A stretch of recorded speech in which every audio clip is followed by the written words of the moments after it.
Hey, what's up, YouTubers? It's me again, Brian, aka Gamer55551, and I am back with a video game review. And for this one, we're going to be taking a look at Dragon Crown Pro for the PS4, originally released on the originally released on the PlayStation 3 and the PlayStation Vita, though. Now, anybody who's been a PlayStation fan or has been a fan of like 2D games for may have heard of Vanillaware before in the past. These are the guys that created some really impressive 2D type games ranging from Odin Sphere, which I believe I have a copy. Yep, I still do. I believe I did this one, reviewed this one a while back. Odin Sphere, to basically Muramasa, the Demon Blade, a fun game that I remember playing on the Nintendo Wii when that came out. It was also ported over to the PlayStation Vita. And I do remember playing a bit of Dragon Crown on the Vita and the PS3 a while back, though, and they were kind of an interesting game. At the time, I wasn't really digging into them as much when those games originally came out. So now the game is getting a third re-release, though, if you want to count the Vita. First released on the PS3, then released on the Vita, and now released on the PS4. And is the game still good, or third time's the charm, or if it's worth picking up again? Well, we're going to get to the pros and cons, and we're going to tell you what my thoughts about it. So why don't we first start off with the pro, and that is the visuals in the game. If there's one thing that Vanillaware is known for, it's its beautiful 2D art style in the game. And like pretty much all the other Vanillaware games out there, this game still has extremely impressive visuals in this game. So I love the 2D artwork that they had for it, especially some of the character designs, although I'm sure we've all heard the bit of a controversy with the sorceress and, well, her design as well, but personally I really don't view that as that big of a deal. But either way, stunning 2D visual art style on that one, so love the artwork in that game. The next one is the gameplay, and I will say, to me, the gameplay has a bit of a old school charm to it, though. It kind of feels like some of the old school hack and slash, you know, from the arcade days, you know, like I think King Arthur's Knights of the Round Table, Dungeons and Dragons, to Gauntlet, or in a way Golden Axe as well. So you definitely get that old school feel to the game, though. While it's not technically a port of an arcade or anything like that, you definitely get, like I said, you definitely get that feel of it, though. So in terms of gameplay, I like that old school hack and slash with it, so I really enjoy the gameplay in this game. And last but not least, I will say the story in the game is good. Basically, you play as like one of the several characters, fighter, magician, sorceress, an elf, who she is an archeress, if I'm saying the name correctly, dwarf or Amazon warrior, though, and you basically, you know, you progress through the game and so forth. But the story itself is kind of interesting as well, as you basically are sort of caught in sort of a battle between two nations and so forth. So, in other words, the story is good, though. I really enjoy the story in the game, so that's that. Okay, we're going to take a quick break. When we get back, we'll get to part 2 of our video. Plus, I'll give you my thoughts on the movie Action Point that I saw during the weekend, and of course, my thoughts on the passing of YouTuber TotalBiscuit. So we'll take a quick break, and we will be right back.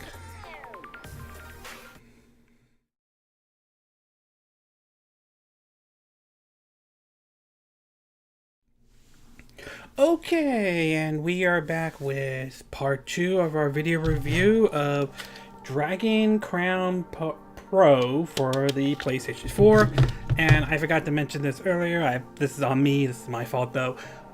If you want to look at some gameplay footage, I'll have a link in the description of this video where I am playing a bit of Dragon Crown Pro on the PS4. So now that we got the pros out of the way, why don't we get to the cons? And so, as far as the cons go, I do want to start with the first one is about the story, though. Now, in the Pro, I did mention, though, that the story was good, and it still is, and I still enjoy it.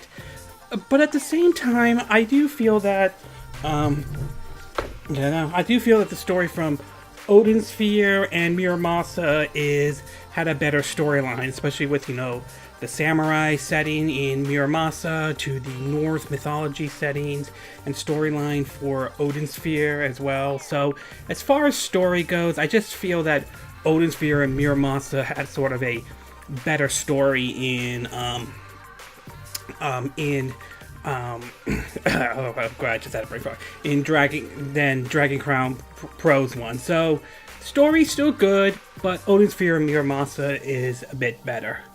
The second thing I do want to point out is that as far as the gameplay goes, I'm still saying the gameplay is still fun, but at the same time, it can get a little chaotic. Since the game supports up to 4 players, though, there could be a lot of stuff going onto the screen that it can be that for me, sometimes it can be difficult where exactly your character is and so forth, because there's like so much stuff going on in the screen. So it can make the game can get a little chaotic at times. It doesn't ruin the game or anything like that. It's just sometimes there's so much going on, it can be difficult to spot your characters sometimes. Not all the times, but sometimes.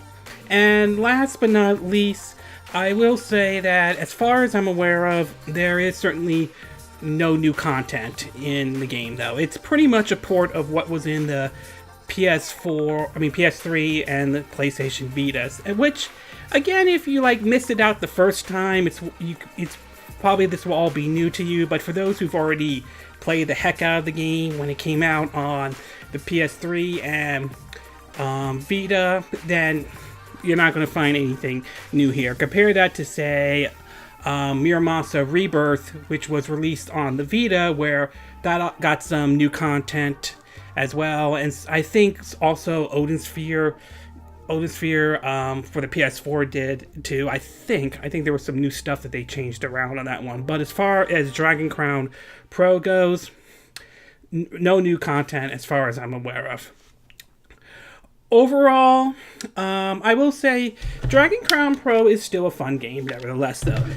The game's art style and its gameplay with that old school arcade feel is definitely still fun, even when it was released back on the PS3 and the Vita era, though. I think the question really comes down, is it worth a triple dip, since the game was released on PS3 and Vita? And that's going to depend on your view.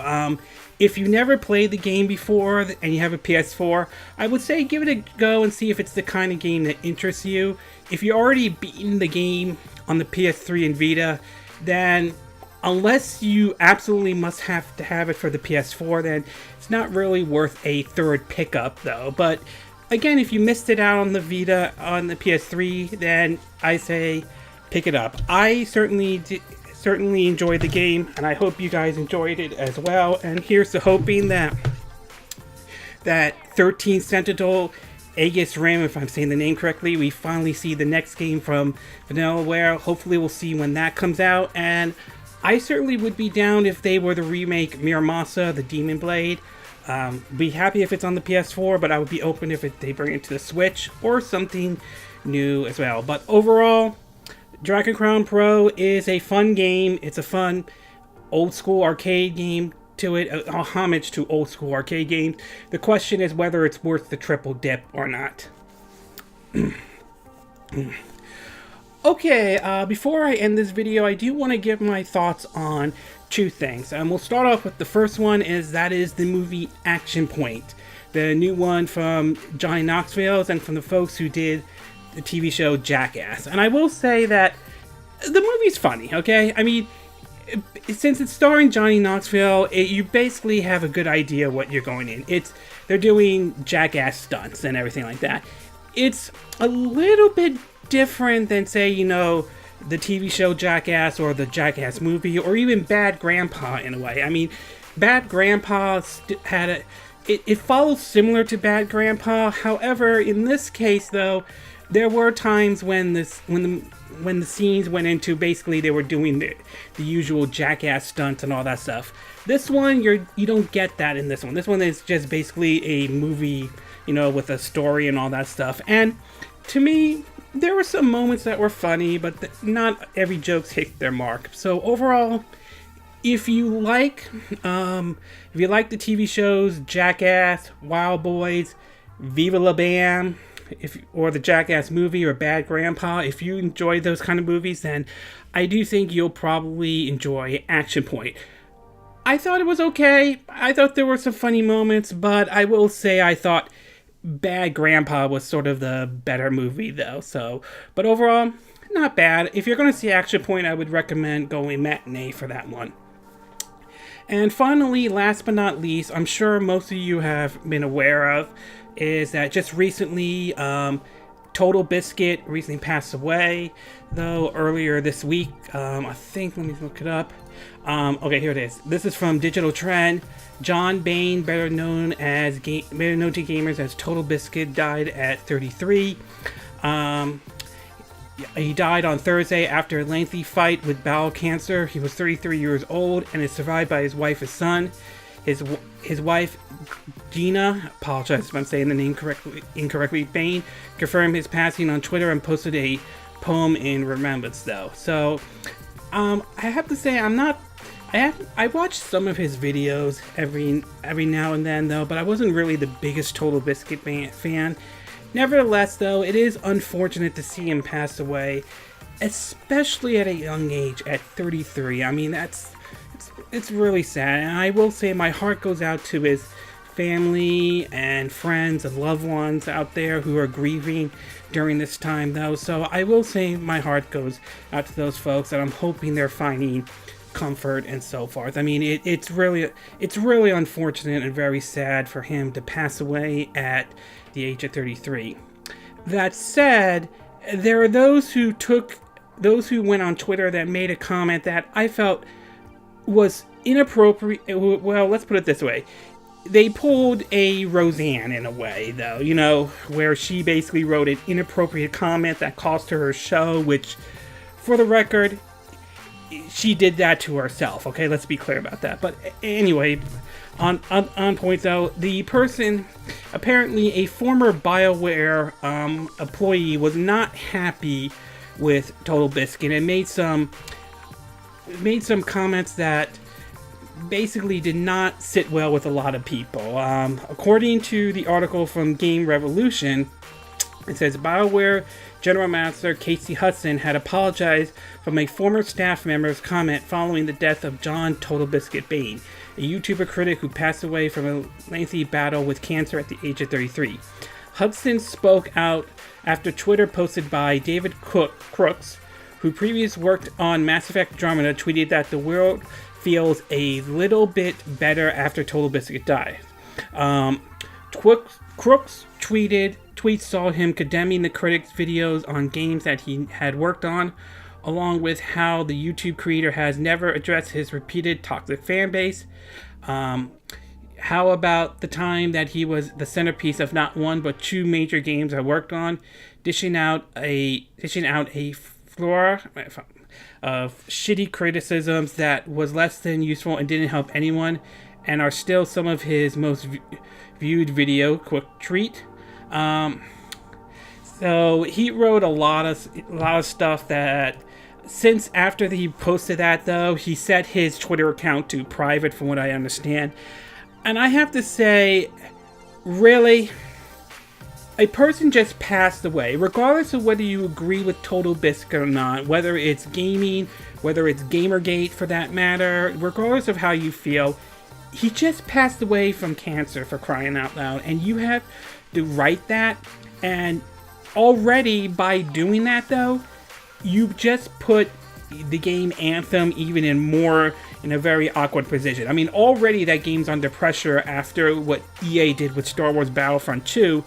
This just adds more fuel to the fire, and now this is going to give people some people the reason to think, don't buy this game because you're supporting this person who said this about TotalBiscuit. I mean, it was a dumb, idiotic thing to do, to say that, okay? Look, we can agree or disagree with TotalBiscuit. You don't have to agree with everything he did or anything like that. But you could do it in a more respectful way without insulting the person. I mean, case in point, I'm sure most of you are aware, back in 2015, the late Shakira Wada passed away. I think from a bowel issue as well. I'm not 100% sure. And I will say that I do respect the person as a developer and for a lot of the games he put out, like Earthbound. As a businessman, I have mixed feelings about it. On one hand, the Wii was a success under his watch, along with the 3DS. On the other hand, the DS though. But on the other hand, the 3DS got off to a rough start, but eventually rebound. And the Wii U, unfortunately, didn't succeed under his watch. So, I'm sure he was a nice person. I'm sure he was respected and loved by people. But just as a businessman, I have sort of mixed feelings. So, I mean, there are ways you could present yourself without making it feel like you're disrespecting or insulting this person. And the way this person did it, it was just terrible. This was a dumb, idiotic thing for him to do, though. And obviously setting his Twitter to private, basically hoping to stop the firestorm or anything now. But as the old saying goes, once it's posted on the internet, it's posted there forever, no matter what, if you try to delete it. So it was a dumb thing to do. But in either way, my heart goes out to the families and friends who knew TotalBiscuit and so on, though. And rest in peace, TotalBiscuit, though. I'm sure your fans appreciated a lot of the stuff you did. Even if not everybody agreed with every decision you make, I'm sure you were loved and respected by a lot of people, though. Okay, this concludes my review of Dragon Crown Pro for the PS4. And again, these are my opinion. What are yours? What are your thoughts about Dragon Crown Pro? Do you like the game? Do you do not like the game? Do you think it's worth a triple dip? Or do you think you've played the PS3 and the Vita version so many times you figure it's not worth a triple dip anymore? What are your thoughts about the movie Action Point? Did you enjoy the movie? Did you hate it? Do you like this kind of movies? Do you not like this kind of movies? And what are your thoughts about the passing of TotalBiscuit? Were there great memories you have from watching his videos and all that stuff? Did you agree with his opinion? Did you disagree with his opinion? Do you agree with what I said in this video? Do you disagree? Do you have a difference of opinion? As always, sound off on the comment section below. Let me know what you think. I hope you hit that like button. I would appreciate it. And I hope you do subscribe to my YouTube channel. Also, excuse me, feel free to share this video if you want to. And feel free to donate to my channel if you like. You could do it through PayPal Me or Patreon. Links will be in the description of this video. And I will see you again next time when I do another video. Hopefully that'll be soon. Until then, from Southern California, I wish you all a good day then. Bye!